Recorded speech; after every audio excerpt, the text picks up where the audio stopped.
It's Saturday evening, and I just went whiskey shopping again.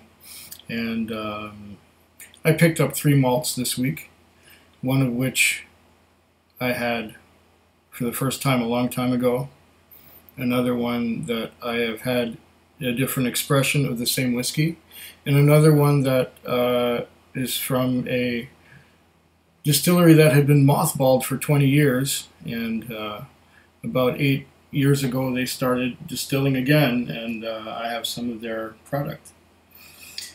So here we are with, it must be about 32, 33 years ago, the first time I tried a single malt scotch.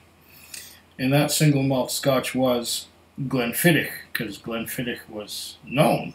It was the only one I had ever heard of. And most liquor stores carried it. Now, I used to work in a supermarket, and I was working with this other guy, and I was telling him about the Glenfiddich, how good it was, and he says, well, I know there's one that's even better, and that's Glenlivet. That's my favorite. So, of course, single malt scotch was not as readily available at the place and time as it is today, here and now. The only thing was it wasn't as expensive as it is now. But this here is the single malt that my second single malt that I ever tried.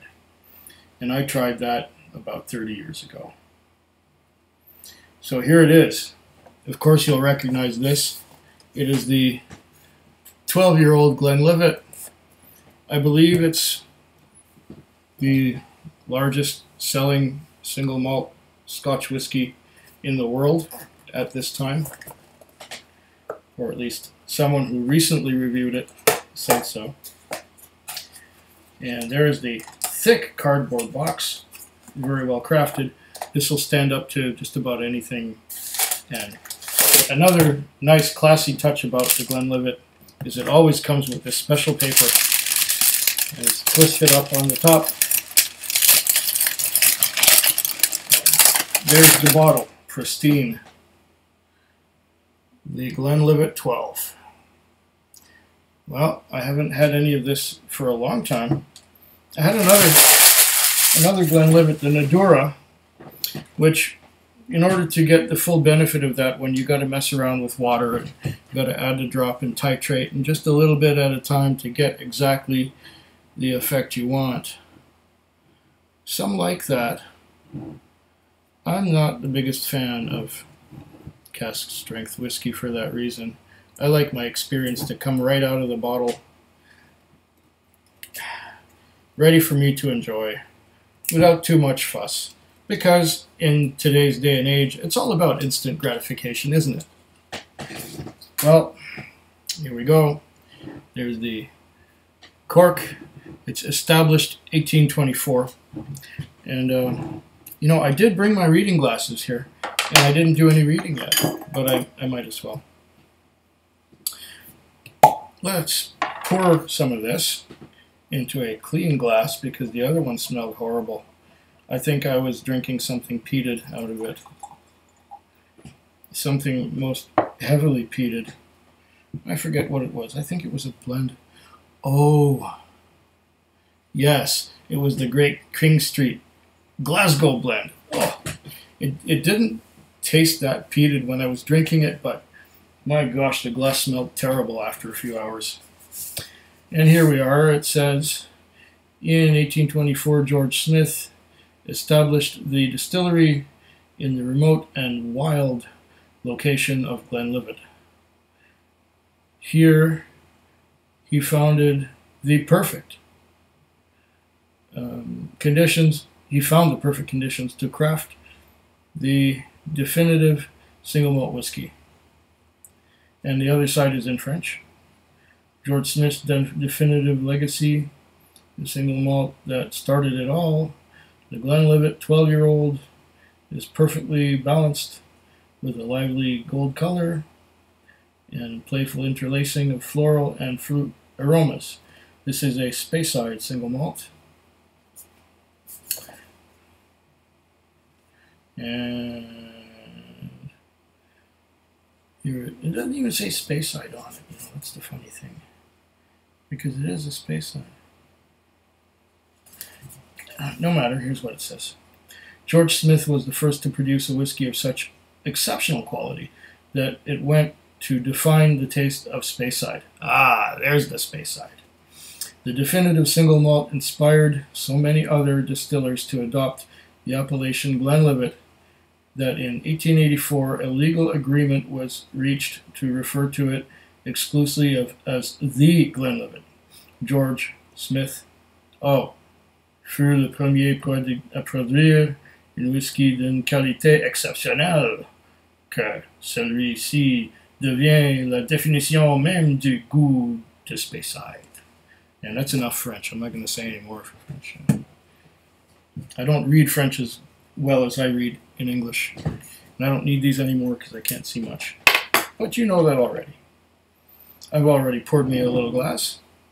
Just about the right size dram. Fruity.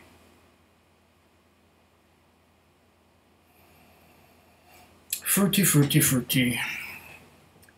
Beauty fruity. It's probably, I'm quite sure, it's aged in it's blended from whiskey aged in sherry casks and in ex-bourbon barrels. Some are probably first filled, and some are probably not so fresh. Doesn't matter, they know what they're doing, they've been doing it a long time. Blending the Glenlivet 12. Now this stuff is it's an icon. If you've never heard of single malts, or if you're just hearing about single malts, usually this is the one that you hear of among the first. Glenlivet or Glenfiddich. They make a lot of this stuff, and it sells so well because it's really good. Well, yeah, we're getting fruits. Not offensive at all. Not sharp at all. It's bottled at 40% alcohol by volume. This is made to be very appealing.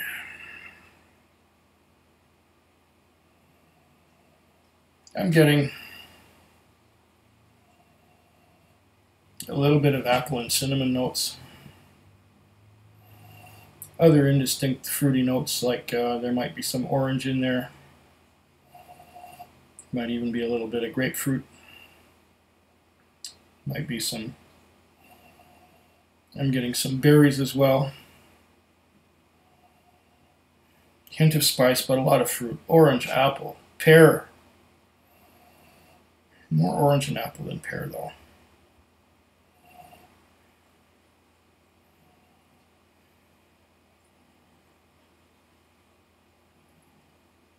Mostly light fruits. And it's gentle. Let's go for the taste.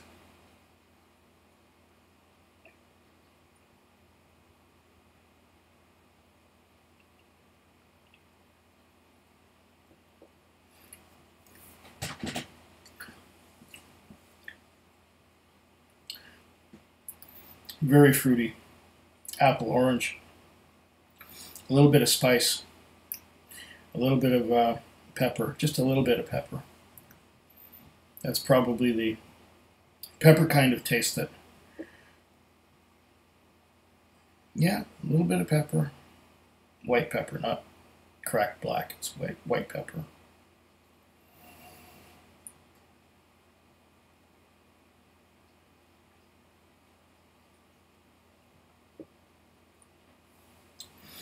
At first, there's a malty fruity flavor that coats the mouth all over. Malty and fruity. And then there's a peppery note on the tongue. It has a rather soft mouthfeel. Not much oily, just soft. Like soft water, like a little bit on the alkaline side.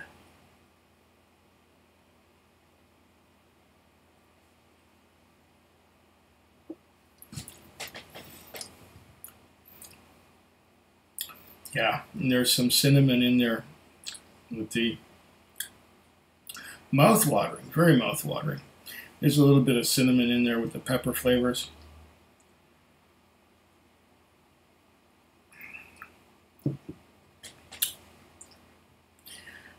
The aftertaste isn't very long or strong.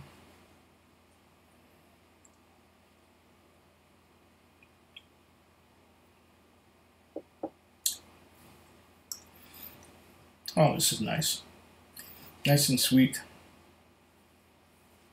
Appley, orangey.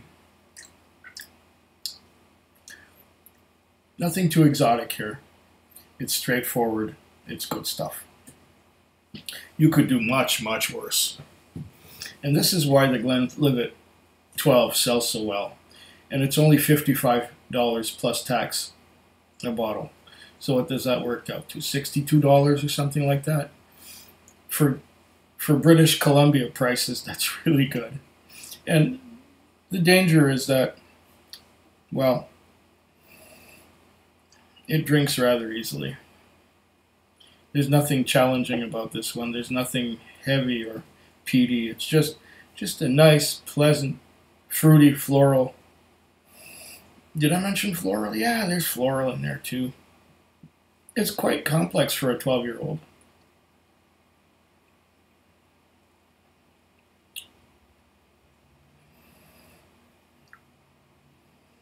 Yeah. It's a really nice dram. Most enjoyable. Oh yeah, I might as well say this too. A sláinte to you. Food Quig. Food Quig. Food Quig. Food Quig. Food Quig. Yeah.